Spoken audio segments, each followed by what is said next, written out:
నిన్న మక్తల్లో జరిగేటువంటి ఒక సంఘటన కాంగ్రెస్ పార్టీ తన ఒక ఆధిపత్యాన్ని తన ఓడిపోతున్న భయంతో అధికార దుర్వినియోగం చేసి తన ఆధిపత్యాన్ని నిలబెట్టే ప్రయత్నం చేస్తూ ఉంది. ప్రచార సమయంలో కూడా అనేక అరాచకాలు, మంచిర్యాలలో మా క్యాండిడేట్స్ ఇళ్ల మీద రాళ్ళు వేయటము, అటాకులు చేయటము, భారతీయ జనతా పార్టీ కార్యకర్తలను బెదిరించి మీ ఇంట్లో గాంజా పెట్టి గాంజా కేసు పెట్టడమని ఇటువంటి ఒక బెదిరింపులతో చాలామందిని వేధించారు.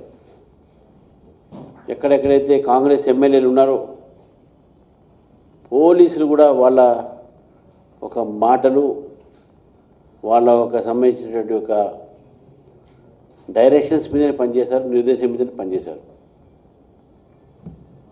తెలంగాణలో ఒక బీభత్సాన్ని కాంగ్రెస్ పార్టీ ఎక్కడ మా రాజకీయ పట్టు కోల్పోతున్న భయంతో ఈ అన్ని అరాచకాలు చేయడం జరిగింది. ఇవాళ కూడా అనేక పోలింగ్ స్టేషన్స్లో కూడా భారతీయ జనతా పార్టీ కార్యకర్తల మీద దాడి చేశారు, ఎల్లగొట్టే ప్రయత్నం చేశారు. అయినప్పుడు కూడా మా కార్యకర్తలు ఎక్కడ కూడా కదలలేదు, అక్కడే ఉన్నారు, పోరాడారు. పోలీసులకు మేము ఫిర్యాదు చేసినాము, స్టేట్ ఎలక్షన్ కమిషన్ కూడా మేము ఫిర్యాదు చేశాము. ఈరోజు డబ్బుతో, అధికార బలంతో, అధికార మదంతో గెలవాలని చెప్పి ఏదైతే కాంగ్రెస్ ప్రయత్నం చేస్తుందో తెలంగాణ ప్రజాస్వామ్య ప్రజలు ప్రజాస్వామ్యాన్ని గౌరవిస్తున్నారు, గౌరవిస్తారని చెప్పి నేను భావిస్తూ ఉన్నాను. ఇంత పెద్ద ఎత్తున అధికార దుర్వినియోగం ఎవరు చేయలేదు. పోలీసులు ఒకవైపు అయితే, ఒకవైపు ధనాన్ని అయితే, ఇంకోవైపు అధికారులని, మరి ఇంత పెద్ద ఒక ఈ యొక్క అధికార దుర్వినియోగం చేయడం అవసరం ఏముంది? ఇందిరాగాంధీకి అలవాటు ఉండే అధికార దుర్వినియోగం, కోర్టు కూడా చెప్పింది అధికార దుర్వినియోగం చేసినందుకు ఆమెను డిస్క్వాలిఫై చేసింది. వీళ్ళు అదే కొవ్వుకు చెందిన వాళ్లే కాబట్టి వీళ్ళు కూడా ఈరోజు అధికార దుర్వినియోగం చేస్తూ ఉన్నారు. ఎలక్షన్స్ కౌంటింగ్ అయిన తర్వాత ఇప్పటికే చాలామందిని వాళ్ళు పిలిపించి బెదిరిస్తూ, నువ్వు ఏ పార్టీని గెలిపించినా చైర్మన్కు మాకే ఓటేయాలని చెప్పి కూడా బెదిరిస్తూ ఉన్నారు.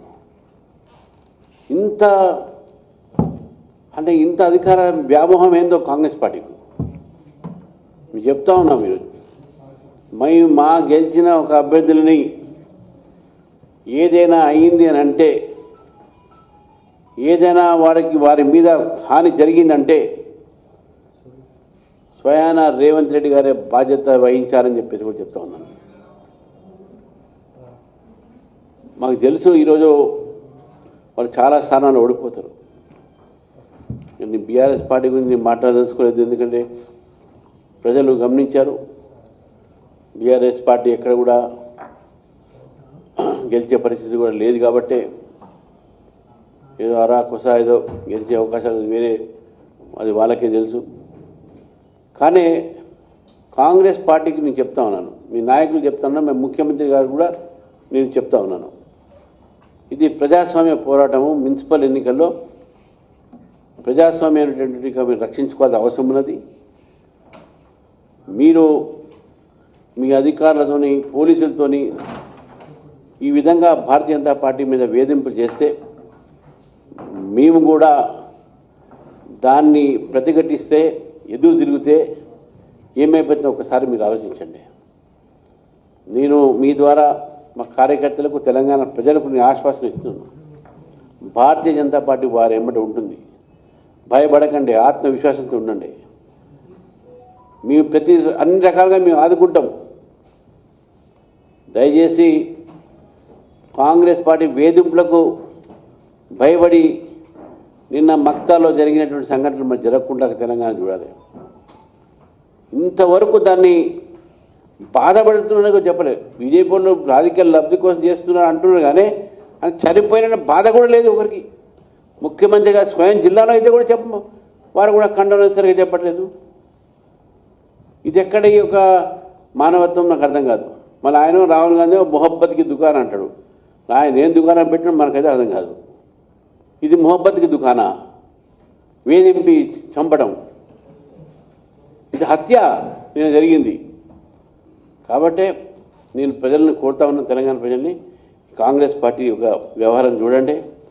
చాలా వరకు మీరు నిర్ణయము మీరు భయపడకుండా తీసుకోవాలని చెప్పేసి కూడా ఈ సందర్భంగా కోరుతూ మరొకసారి తెలంగాణ ప్రజలకు నేను ధన్యవాదాలు తెలుపుతున్నాను.